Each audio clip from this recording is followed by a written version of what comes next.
Hi everyone, I'm Saket Singh, and today we're going to explore a surprising idea, which is that your gut might be playing a role in shaping your mind.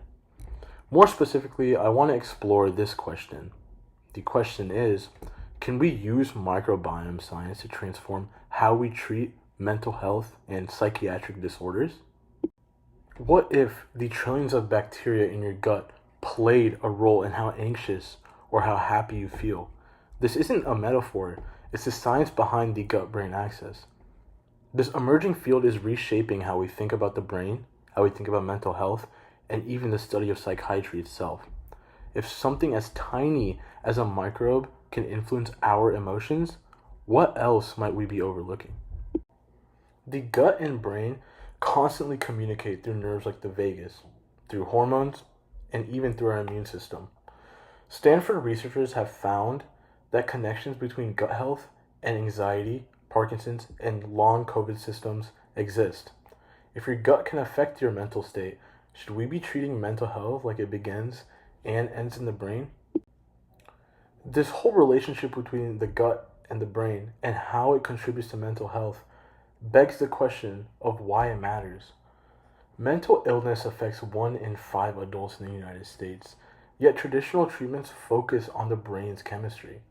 What if we've been ignoring a major part of the story and what is happening in the gut? Could mental health care become more effective if psychiatric physicians became more holistic in their care?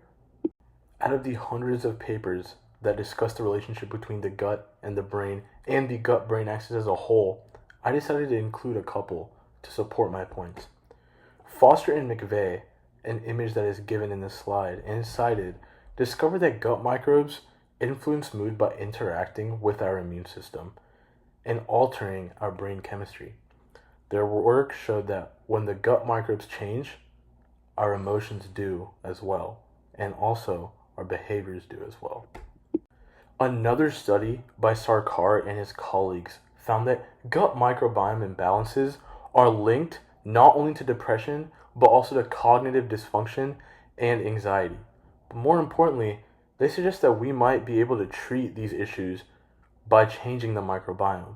If we can tailor therapy to the brain, then why can't we tailor therapy to the gut too? To delve a little deeper, Denon and Krein called this whole concept a paradigm shift.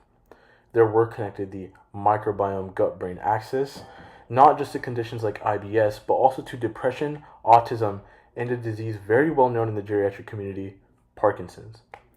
This is a new frontier for neuroscience, and I hope that we can expand upon this concept to improve diseases and mental health as a whole. So, what could this look like in real life? Imagine a world where your treatment plan for anxiety, depression, and even a disease like Parkinson's includes dietary intervention, where fermented food and prebiotics play a heavy role in your recovery.